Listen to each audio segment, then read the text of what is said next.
Tim, should we tell the listeners how to join the Golfweek Amateur Tour? Yes, of course. We should probably do it now before we forget, though. I agree. It's simple. All you need to do is go to amateurgolftour.net, click the Join the Tour button, and pay your local tour's membership. Thanks, Chris.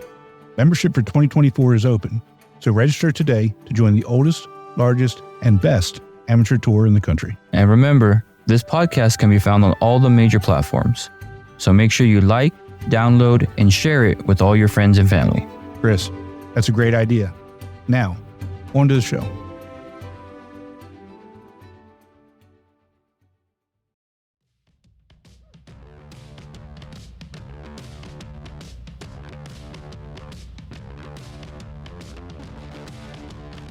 Ladies and gentlemen, Golfweek Amateur Tour, the podcast. Talking about all things Golfweek Amateur Tour, including interviews with tour directors, players, and course pros. Now, here are your hosts, Atlanta Tour Director Tim Newman and El Paso Las Cruces Director Chris Rocha.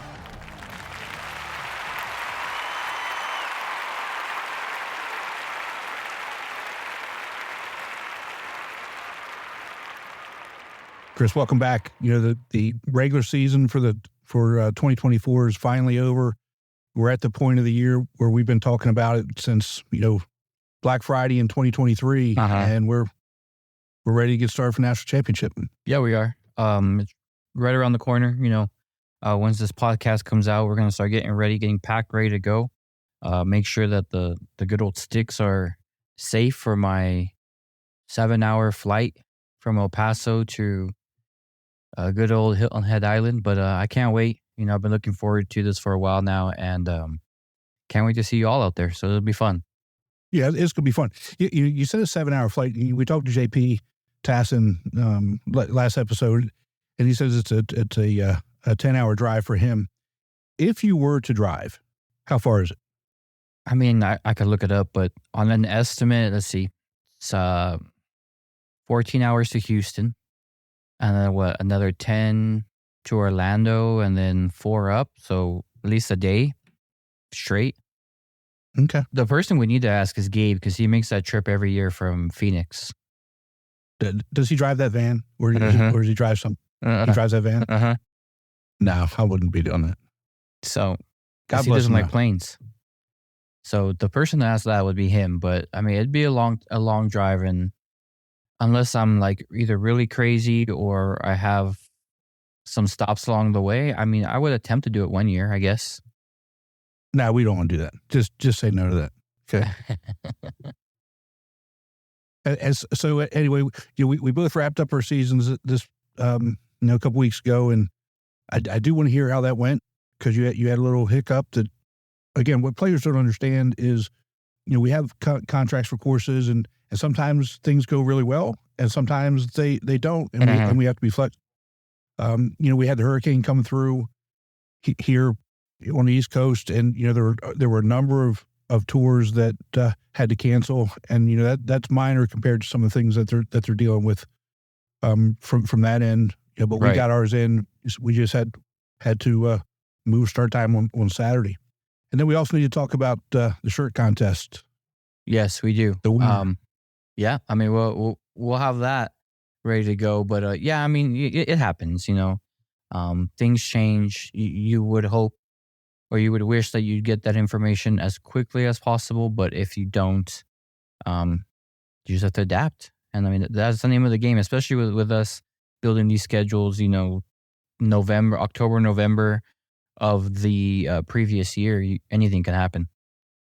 Right. So, I mean, even in my first year as director, or my second year, I think that's when COVID hit. And I mean, everybody had to shake it up then, but you never know what can happen. It's fun, though. Exactly. It is. Well, let's go ahead and get right on into it. We've got our next guest. We have talked about him probably, 15 or 20 times out of the last. I mean, we've got 50 some episodes. We've talked about him, 15 or so times. Right. He's probably the most talked about player on the tour that's never actually been on the podcast. And I'm sure there are people out there saying, well, does this guy really exist? Does he really exist? I'll tell you what, if you're from the Jacksonville Tour, you know he exists because you've seen him play. And he's a stick. He can play. So let's go ahead and welcome in Lance Lacombe from the Jacksonville Tour. Lance, finally, welcome to the show, buddy. Glad to be on. Appreciate you guys having me. You've played in a couple of events that I've run, the Dixie Classic up in Lake Oconee.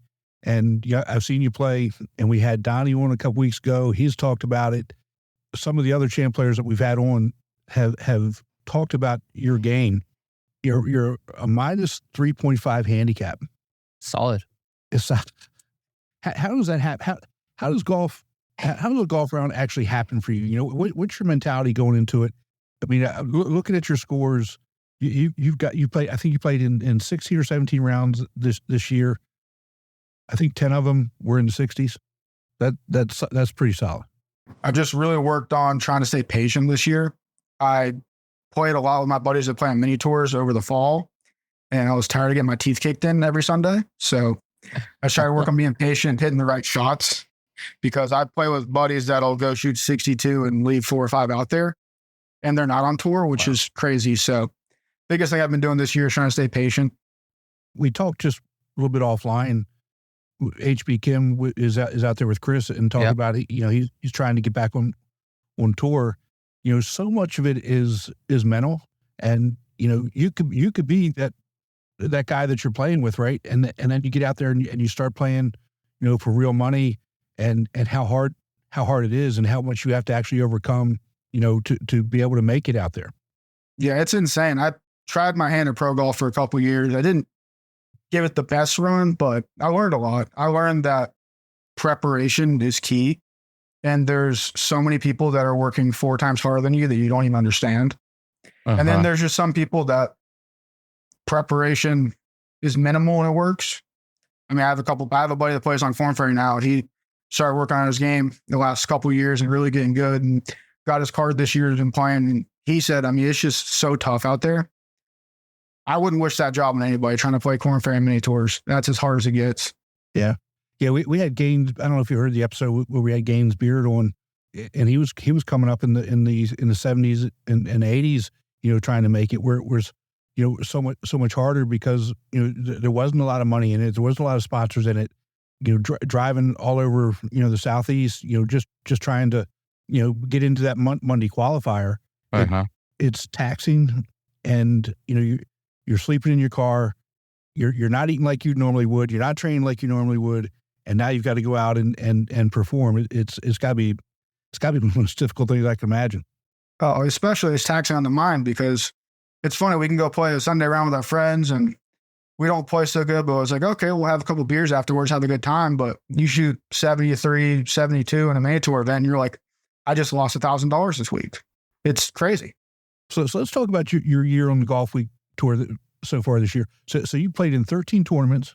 You had 8 wins and 2 second places. And let me just start here with the second places before we get into the wins. You know, so out of 13 tournaments, you first or second in town out of 13, Chris. Think about that. Jesus. Imagine. And of those 2 losses, you lost to Jeff Wong at the Sea Island Regional by 1 stroke, and then you turned around. I believe it was, you know, probably almost a month later, and you went to a playoff with Wong at Palmetto Hills, the Hills and Jones course, and went to a playoff and lost by a stroke to him. I mean, so if you think about it, you know, losing to Jeff Wong by 1 stroke, it's going to happen, right? I mean, it's he number one, he's hard to beat. He's hard to beat on these courses here in Hilton Head, and you took him to the limit. Tell me what that was like, you know, because when you're in those tournaments at that high level, and Chris, remember when we had Dennis on right before Sea Island, he talked about how stacked that fan flight was, and he started listing off names. Said, it's going to be tight. What's it like? Because in those tournaments, you don't have a shot to give away. Let's take a quick break and hear from our sponsor, Srixon. A great iron set needs more than good looks. It's gotta be fast and gotta be pure. But good looks never hurt either. The all-new ZX Mark II irons from Srixon. Right. Yeah, so at Sea Island, I had a 2-shot lead going into 16, and I blocked right off the tee, and then I hit the wrong shot trying to be too aggressive and ended up making a 7 on a par 4, which does not help. And then fought back, and I ended up whipping out a 10-footer for a playoff at Sea Island. But, I mean, Jeff does what Jeff does. I mean, he hits it down the middle and hit it on the green. He's bound to hoop a couple of them. I mean, the man's one of the best putters I've ever seen in my life. So, I mean, It's good. I mean, I've become really good friends with Jeff over the years. So if anybody was going to beat me, like, it hurts, but you're also at the same time pretty happy that your buddy won. Yeah. So those are the worst. Yeah. And then at Palmetto, I had a 1-shot lead going to 18, and I 3-putted, and he made par. And then he hit probably the best fairway bunker shot I've ever seen. It was howling into the wind, raining on the 3rd hole at Jones, which you guys know it's not an easy tee shot. So to hit in the fairway bunker is not a bad tee shot he hit, but he hit it to 2 inches. And at that point, you just got to tip your cap and say, "Good job, Jeff. I'll see you inside." Yeah, there really isn't anything you can do about it. Yeah. Outside of that, what are some other highlights for you? Because again, you know, as I go down, you won 8 times. You won the regional at Sequoia National.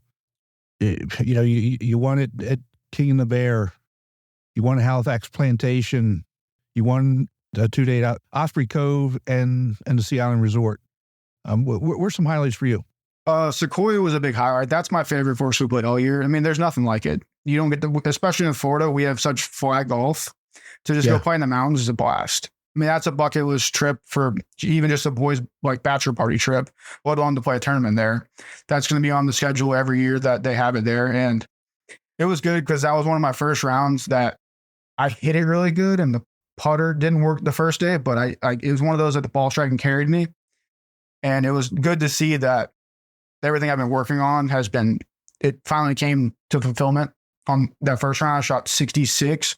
Second day was a little bit of a struggle, but it was 40 degrees and raining. And, you know, it's one of those days you don't want to be on the golf course. Yeah. We last year there was a lot of rain up there, and this year was supposed to be nice. And Chris, we've actually talked about Sequoia National, and I do the northern swing is what I call it, early in our rotation in Atlanta. And we play a course that's literally like 20 miles from Sequoia National that same weekend. And like you said, playing up in the mountains up there, there really is nothing like it. It's beautiful. Generally the weather is really nice. It's really is a good place to go and play. It's out of the way. A lot of people don't really know about it, but like you said, it's a hidden gems. Well, I mean, anything. Yeah, it's an awesome track. Any courses in the mountains are usually hidden gems. We have a couple here up north that we enjoy going to play every year. So, I mean, they're always fun to just go out there and let them rip, especially in the mountains. You have a little bit more elevation than anywhere else. So Lance, what are some highlights for you outside the tour? Because I know you guys at your level are playing all over the place, and you're playing in some other really good competitive type of events. Where else have you played? I played my first non-golf week event was the Florida Azalea. I actually had foot surgery this year. They had to chop my foot up and fix it this year, but it was my first event back, and it's the Florida Azalea at Plaquemine Golf Club, old school Donna Ross course. That was my white whale tournament to win, and I finally got it done this year. So that was the highlight of my year by far. I had 2 tournaments that I really want to get done this year. It was Azalea and Nationals. We got one of them so far. Okay. So that's a tournament. That's a weekend I'll never forget. So what's so special about that tournament? So it is for North Florida. It's besides like the Jacksonville City Amateur, it's the second biggest event they have in North Florida. I mean, there's a handful of guys that have won the Masters back in the day that have won it. A handful of guys that are on tour now that have won it. Peter Uline, notable name, Ryuji and Mata, a couple really good golf players right now. And it's a weird course. It's 6,000 yards from the tips, but they bake those greens out to where you have a dime to land it on or you're missing the green. Shit. And it's just the ultimate test of mental game. Wow. So 6,000 yards. And Chris, people say that courses are getting too long and you have to be able to bomb it to be able to score and win. And Who's saying that?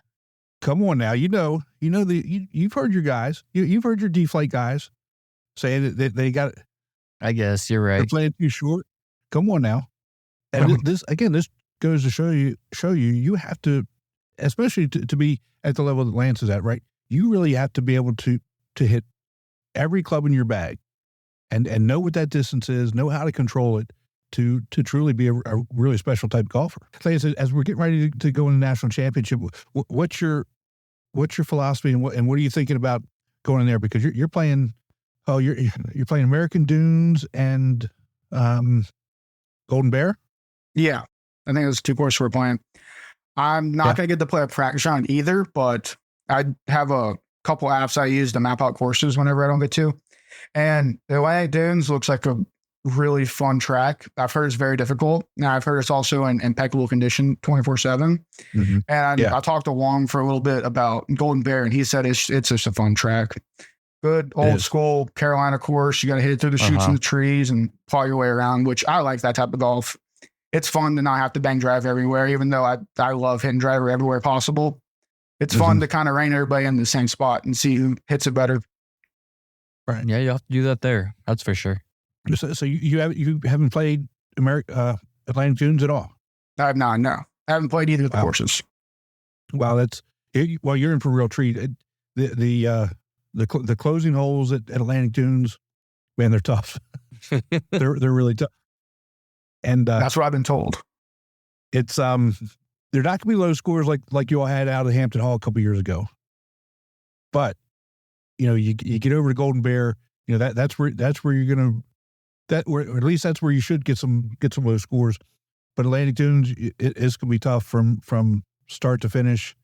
Well, I think you're going to like it. I really do. It's a beautiful course. It is always in perfect shape.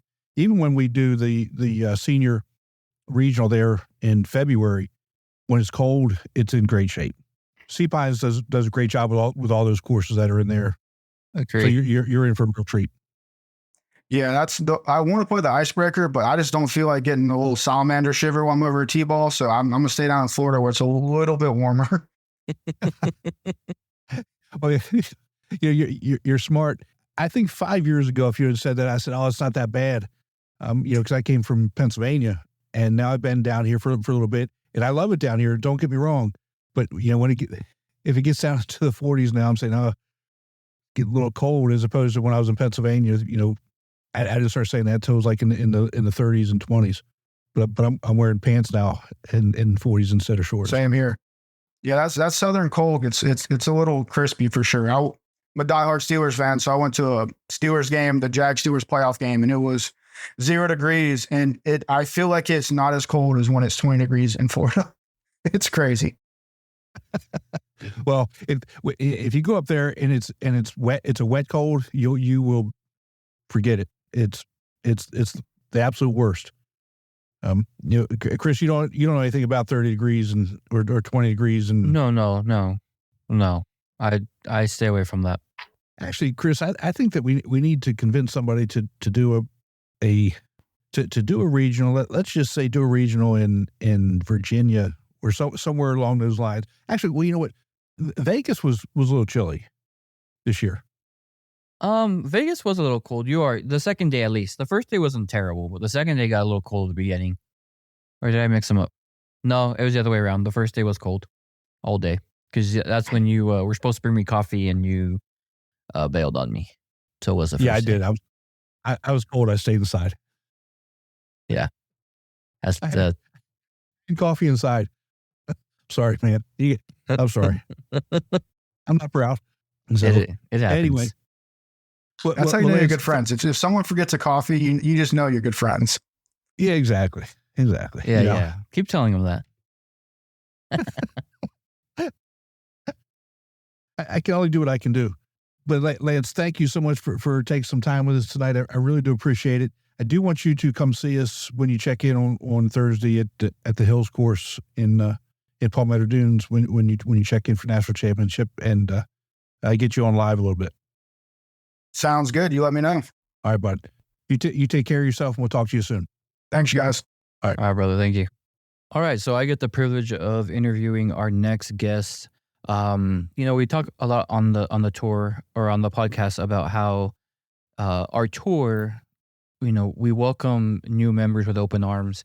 And no matter what your skill level is, whether you're starting off in champ or all the way to D, everybody has a chance. And it just shows how much determination, how much time you want to spend into it to determine how well you play and how much you get better throughout the years. It might take 1, 2, 3 seasons, or it might be right away. So our next guest is actually from the Dallas-Fort Worth tour. He's a good friend of mine, and now he's going to be a travel buddy on all these golf trips we go to. So we want to welcome him from Dallas, Mr. Chris Sazos. Chris, welcome to the show. Thank you for having me. Happy to be here. No problem, man. We're glad you're here. You're our last official guest before nationals, so don't be nervous. No, it's an honor. But let our listeners know, you've been on tour for what? It's 2 years now? Yeah. 2 seasons? This would be my second season on tour. Yeah. So 2 years on tour. And, first year wasn't probably your best year, but I mean, you were still trying to get your feet wet. Yeah. Would you agree? Yeah, absolutely. I only ended up playing half the season last year, but I mean, you hit the nail on the head. It definitely kind of just dipping my toes into that pond. It was rough, for the lack of better words. Not really used to playing competitive golf like that, but it was still fun enough to come back and play a full season this year. Right. I mean, and like you said, it's tournament golf is completely different from going out with your buddies and getting those gimmies every other hole. Yeah, exactly. And especially when you're still somewhat green to the game, like myself, like it's a big difference playing, getting, 2-foot gimmies to now having to learn proper rules, learning about, drops, taking proper strokes and whatnot. So it is a little intimidating at first, but you find the groove and it gets real fun real quick. Right. I mean, how long have you been playing golf for? Little over 2 years now, actually. Maybe about working on my third year. So you got the itch or the bit by the golf bug, and then straight into tournament play. Takes a lot of guts to do that. Yeah, it definitely hit me hard. That honestly got your brother was the one that encouraged me to get into it, and then obviously talking to the two of you, end up going to the same fitter that you guys went to get it 6 months after I started, and really just haven't looked back since. Let's take a quick break and hear from our sponsor, Srixon. ZX Mark II drivers are for major players, major winners, major power. All new ZX Mark II drivers, only from Srixon.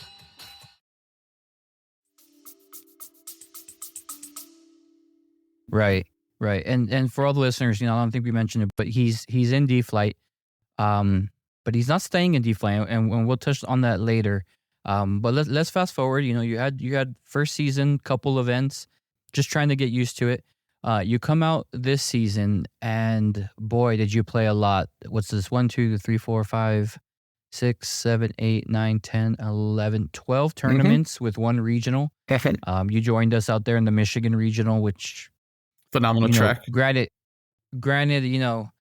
the scores may show, but we had a lot of fun. Yeah. And unfortunately for you, you got rained for 9 holes straight. Yeah. And when I say rain, I mean like a downpour for 9 holes. You all came in looking miserable. Like you just wanted to throw your clubs in the trunk and drive home. Let me tell you, when we made the turn there,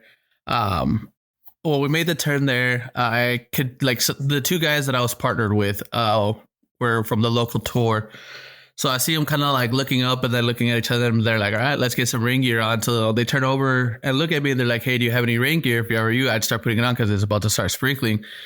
So I was kind of looking at them, and, being from the Dallas-Fort Worth tour, it really don't rain like it does in Michigan. I turn around to see these guys putting on special pants, different kind of jackets. And all I had was a typical pullover. And I was like, this is my rain gear. And they're looking at me oh, you You knew, unprepared. Yeah, lo and behold, like you said, like torrential downpour for the next 9 holes. I might as well have been playing in a pool with the way my clothes walked out. It's crazy. Yep. All jokes aside, I was nice and warm and dry.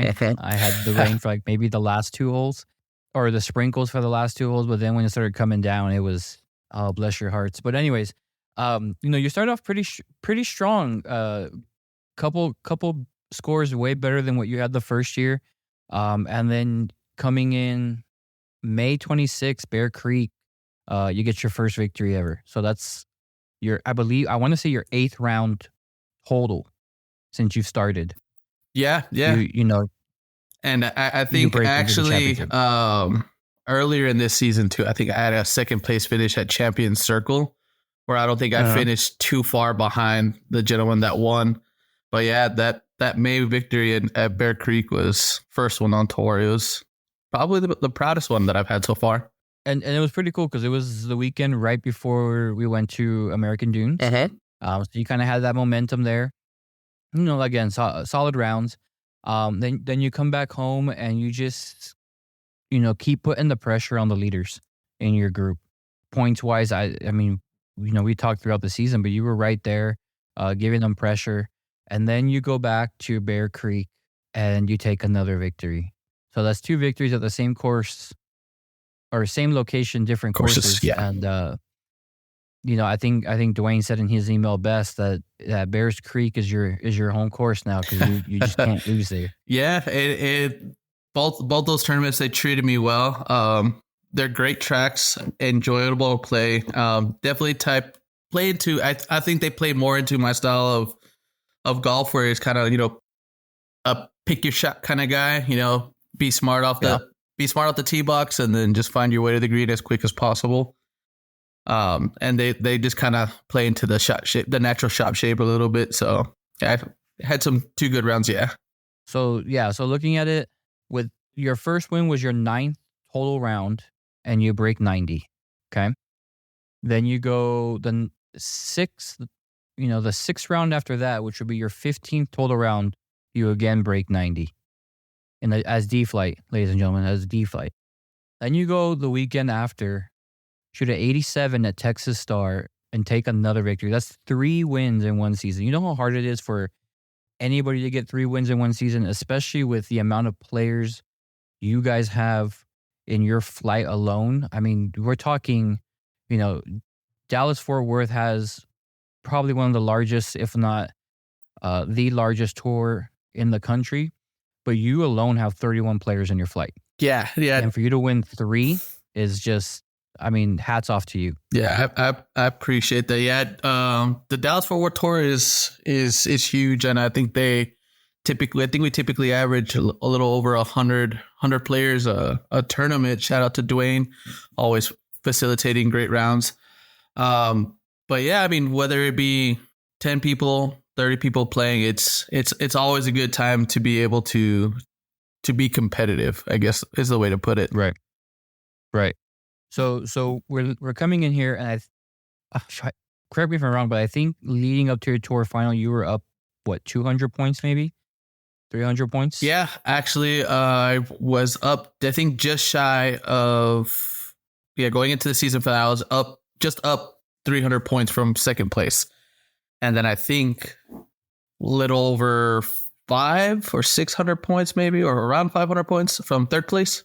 Right. So it's coming down to the wire. And for anyone who hasn't won a flight championship, I'm going to tell you right now, it is the coolest thing ever to call yourself a flight champion. So we're going into tour final, and we're trying to, you're trying to decide, do I play? Do I not play? I encourage you to play, let the chips fall where they may, because again, winning a tour champion or tour flight championship is one in itself. And now you go, you play, you don't win. I think you take second, but you win your flight championship. So now you have the chance to win a trophy in every flight from here until you're done golfing, right? Not everybody gets that chance. Trust me. Not everybody does. So now you have this chance to go do that. How do you feel about that? I mean, it's a bittersweet feeling, I guess, to say like, yeah, like, I mean, you did say like I was kind of contemplating playing that finale for the sake of being able to go to nationals as a D flighter, but at the same time, like I love competing, you know what I mean? So to kind of have that idea or that mindset to kind of just like lay over and allow somebody else to take over that points race, just didn't kind of sit too well with me. So when I finally decided to play and show up, you know, while it wasn't my greatest rounds, like you said, it was good enough to be able to take that points race, and it's great. And now to be able to work my way up to the ranks, eventually trying to, you know, match your level is the ultimate goal now. Hey, dude, I'm not that good, all right? When your handicap only has one number in it, before the decimal, I mean, it's can't say nothing. Touche. So we're going to nationals. You know, once this airs, we're going to be a week and a half away from meeting up at the airport in Dallas to get our flights over there. But you're not going as a D flighter. No, you got moved up. You know, you're going as a C flighter, which isn't a bad thing. Let me tell you this. It's not a bad thing because now you get to really test your game. And the courses you're playing, Oyster Reef, Hampton Hall, two of my favorite courses out there. I've said before, Hampton Hall is probably my favorite course out there. Wide open. Okay. So you can grip it and rip it. And it's not a terribly long course. So I think you're going to have a great time. But what are your thoughts going into a new flight? Your first round is going to be your national championship round. You know, I think easing into it like in a normal tournament would have been a little bit ideal, kind of getting used to the yardage adjustment. But I mean, playing at sea flight, even at the nationals level, it's going to be fun. Luckily, I play quite a bit with your brother out here, and he is I guess we'll call it a stickler for making me play at the same tees he does. So playing back tees from tees that I should be playing, I guess I should say, isn't something that I'm not unfamiliar with. So it just be slight adjustments going up a club or two in certain situations. I mean, like I tell every newbie that goes to nationals from our area, it's going to be a club or two regardless, because you're playing sea level. But you're right. You know, I mean, I guess because I'm a director, but I encourage everybody to play the tee box that they're going to have the most fun at. But if you're already playing from tees that the sea flighters play from, I think you'll be okay. And I mean, we went, you know, your last 4 rounds, 86, 87, 91, 88. That's solid.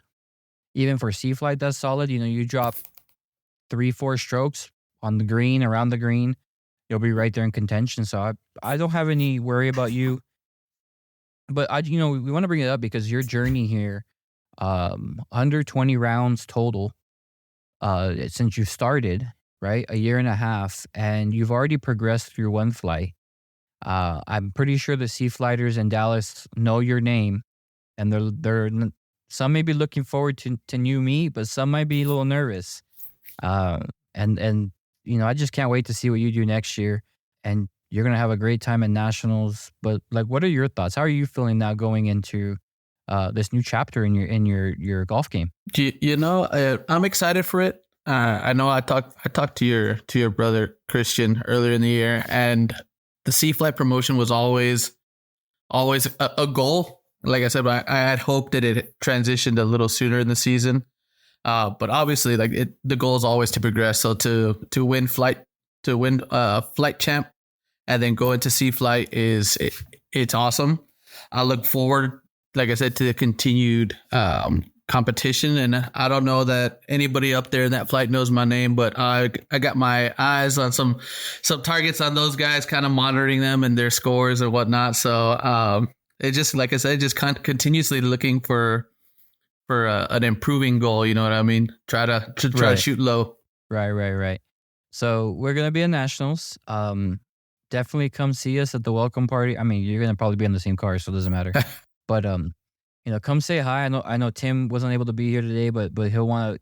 You met him in Michigan, and he's, I want to forward. He's super proud of you. He watches as well and wants to send his congratulations. But we're gonna have a great time at the course we're gonna play on Wednesday.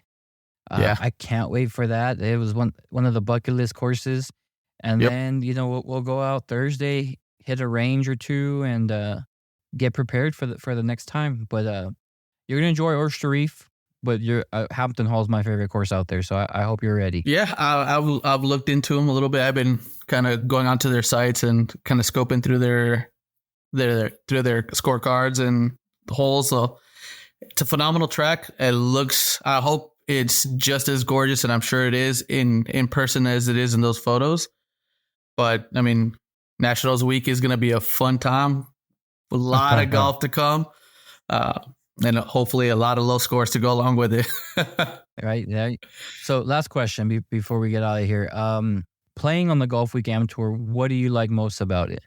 I've said it a couple of times. It's the competition. You know what I mean? I'm a very competitive person, but specifically is being competitive within your skill group. That is the absolute beauty about Golfweek Amateur, or about Golfweek is being able to be competitive within your skill set, right? Like the handicap system is great. Like nobody wants to go out there, be a D flighter playing against champ flights. Being able to compete against people that are at your skill level, and like you said, have the chance to win prizes, trophies, a little bit of recognition, have the opportunity to come on the podcast, it's there you go. It's the rewards for that competitiveness, within the skill set is by far the best thing, not to mention the travel opportunities that come along with it, with regional events. Cool. Well, Chris, I appreciate you taking some time off your busy day. I know you're traveling right now. But yeah, man, I can't wait to see you in a week and a half already? Yeah. I wish it was sooner. I'm ready to hit the links and get this golf going. Yeah. It can't come fast enough. I've been counting the days since the season finished for this trip, but I look forward to running into you at the Dallas airport. Yep. All right, brother. Will you be safe, and we'll talk to you soon. Yes, sir. Take it easy. All right, Tim. So Chris is officially our last guest before my trip to Nationals. You can just walk to wherever you want to go on that island. But it's always a great time to hear these guys' stories. We had plenty of stories throughout the year. And top it off with one guy that was really working hard all year long. Had a couple goals that he was able to achieve, and now is going to test his skills in the new flight in Nationals. Yeah, I'm really proud of him. I met him when he was on the trip out there with us in Michigan for the Yep. regional at American Dunes. And, just kind of following him, through the mid part of the season, he struggled a little bit, got a little frustrated. And I'm really proud of him, how he turned things around and finished the season really strong. Oh, yeah. He's been working real hard on his game, hitting the range, taking tips. It's hard for me to give him tips because I'm not a lefty like he is. But nonetheless, he's been working hard on the things he needs to. And I think he'll do good. I think he's a little nervous. I mean, I got moved up to B flight one year right before Nationals. And, it can be nerve-wracking not to know what to expect, especially it being your first Nationals. But he'll be all right. You just got to keep it in the fairway at that point. Yeah, he'll be fine. Being from a really big tour like that, you're generally playing with pretty good competition. Not that smaller tours don't, but obviously the bigger tour that you have, the more players that are in the flight, the more likely it is that somebody's going to have a good day. And for him to finish strong the way that he did, just shows that he can play up to that sea level competition, and the competition is going to be even stronger when he gets here in a couple of weeks. It's going to be great. Yeah. He's got to have a great time. He's going to do well. Not worried about that. Yeah. I mean, we're all excited to get out there and start playing. I wish it was quicker than a week and a half still. Yeah, kind of. Me too, kind of. Kind of. It is one of the best weeks of the year. Just being able to see everybody and catching up. I think the one good thing that we had this year, which we haven't had in the past, is we did get to go to some regionals, and we did get to see people that we wouldn't normally see until we get to Hilton Head throughout the year. Which to me, I had a blast, and next year I think it's going to be even better. I'm not telling you the one that I know yet. You keep saying that, but you don't give me any details. So I see how it is. Nah, I've got to keep it hush until it's officially announced. My guess is going to be announced, at National Championship. I really hope so. Because most of the time the regional schedule, if it's not done, it's pretty solid. Right.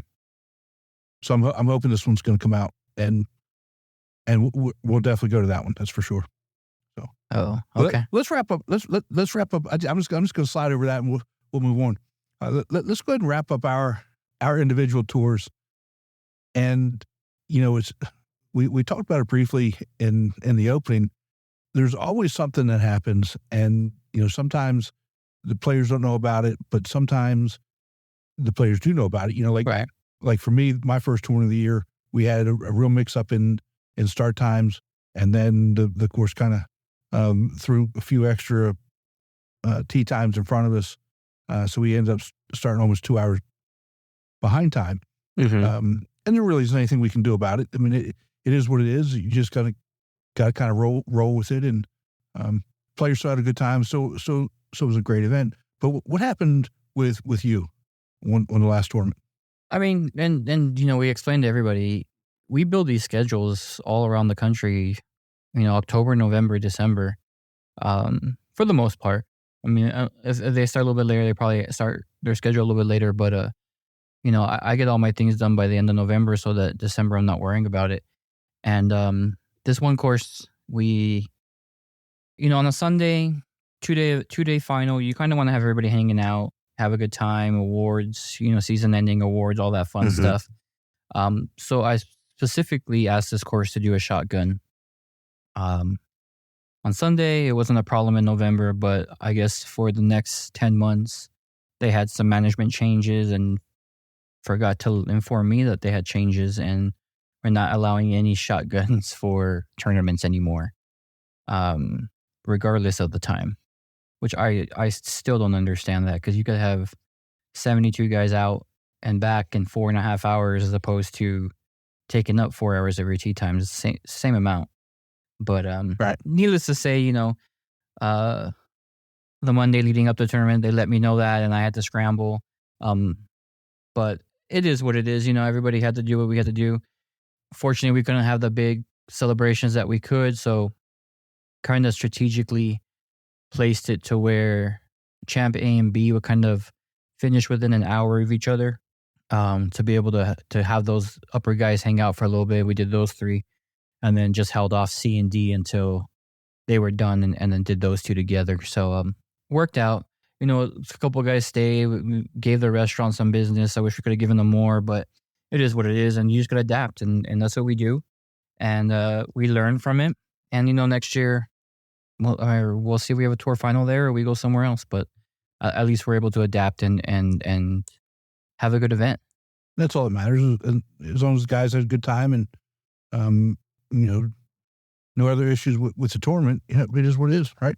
Oh, yeah, it was a great time. I mean, even looking at it, 2-day final, the biggest margin of victory was 4 strokes. Wow. In the flights. So, I mean, and that one, unfortunately, was my flight, because I took second and lost by 4. But it was just great to see that close of competition come down to the wire for every flight, which was nice. That is good, because again, it ends the season on a high note, and it's something to talk about, during the off season, and gets them ready. Also, it really does get them ready and prepped for. I guess you guys start in January, right? Yeah, we'll start in January, and I'll have some fun events throughout the off season.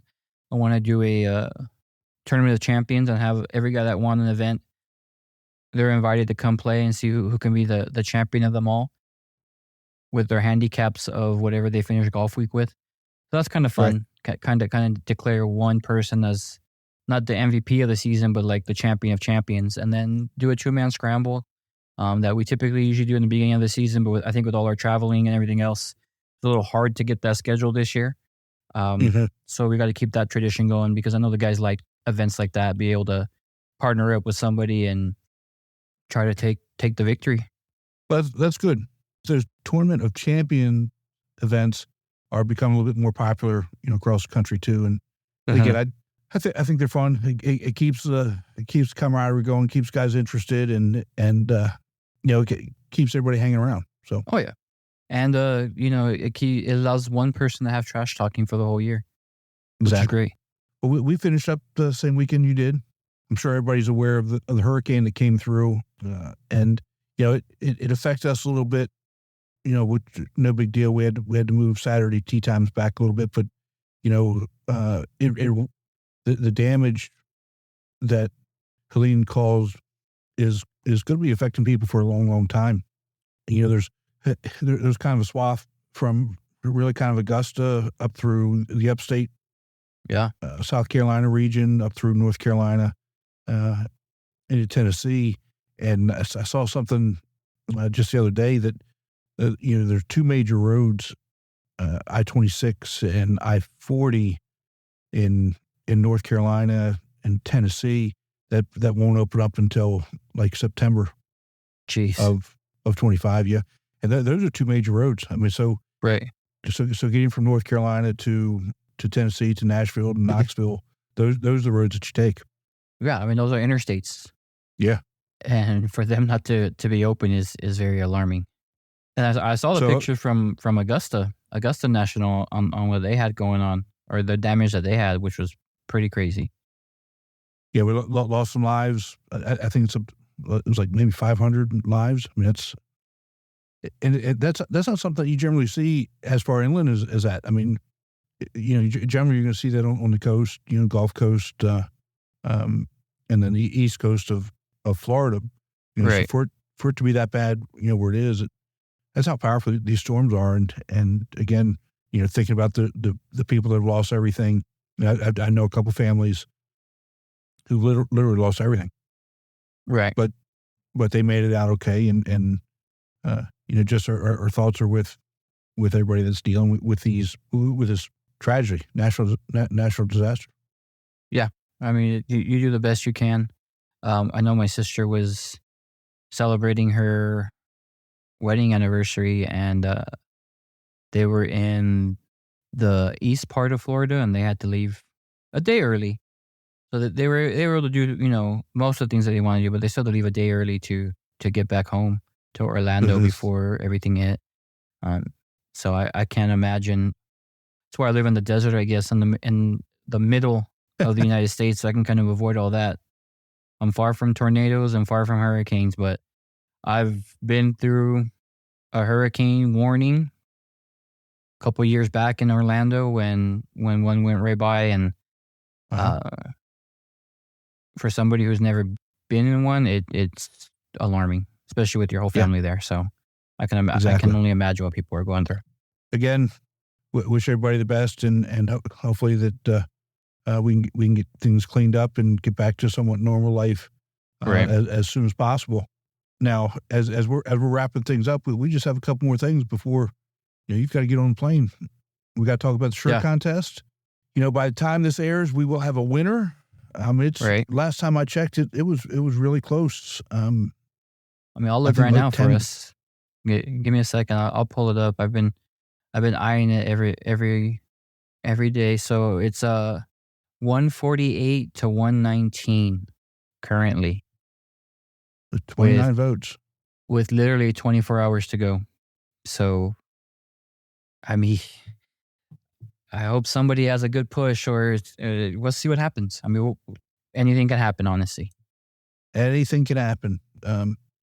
You never know who may be holding some votes back. You never know if Zuckerberg's going to have a hand in this. If there's a little 4-year-old grandchild going to have a hand in this, nobody knows. Nobody knows. Just wait and see. Yep. We just got to wait and see. Can't vote. But it's been fun. It's been exciting. I know you and me have a lot of work as far as if we're going to do it next year, what we can change or make better. But I think it was successful for its first year. Yeah, I think me too. I loved it, and maybe we'll talk, in the off season, figure out what we're going to do. I don't want to speak for anybody because we do have to get the okay from Dennis and Jennifer. Right. Because they cover the national championship here on this, but I got a good feeling we're good. If it's not this, it'll be something. we're gonna do a season long something. Yeah. So that'll be that. And we've got as we move forward into this, this is the last episode before National Championship. Yep. Right. We will be live the Wednesday before National Championship starts. Right after our tour director awards and dinner. It'll be you and me, and we'll be interviewing tour directors. And we can't give you a time on that, because it just whenever it's over, that's when we go. So it's not like we've got to. They try their hardest every year to stay on time, and every year it goes a little long. But it's the time for us directors to kind of unwind and just relax and just talk with all the fellow directors. But yeah, like you said, as soon as we're able to, we'll get on. We'll probably be sitting at that desk waiting. And the second they say bye, all right, we're live. So exactly. And we're not going to stay as long as we did last time too. Well, I'm thinking we may just have somebody or some people bring us a few plates of food, and we'll see. We'll see what happens. As long as I get some cheesecake, man, I'm good. We'll go get you some cheesecake. That's exactly what I need. Oh, and then on Thursday for registration starts at 4:00 in Palmetto Dunes at the Arthur Hills course. We'll be there, and I think we're going to go live from 4 to 6, Chris. So works. Please stop by. Please stop by and see us, say hi, put a headset on, step up to the mic, and chat with us for a little bit, and look forward to catching up with everybody. Yeah, coming out. It was fun last time. We got to meet a lot of people, and can't wait to meet more. Yeah. And hopefully, if we get some great funny stories that we can all laugh about and talk about moving forward. I'm sure we will. I'm sure there's going to be something. So I guess that's it. 2024 season is rapidly coming to a close. We got the best week of golf coming up here in just a few days. So I hope everybody makes it to Hilton Head safely, and we look forward to seeing everybody, real soon. Yeah, I can't wait. Everybody travel safe, especially us from the West Coast, California tour, Denver, Vegas. Get there safe, and we'll have a good time. I can't wait. All right, bud. Can't wait to see you, and travel safe. Likewise. Talk to you soon.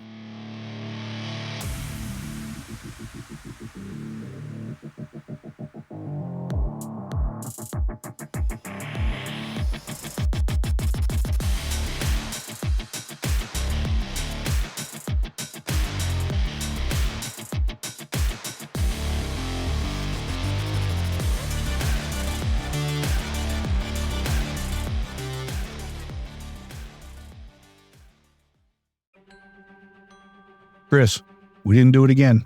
What didn't we do? We didn't say how to join the tour. That's right. It's simple. All you need to do is go to amateurgolftour.net, click the Join the Tour button, and pay your local tours membership. Thanks, Chris. Membership for 2024 is open, so register today to join the oldest, largest, and best amateur tour in the country.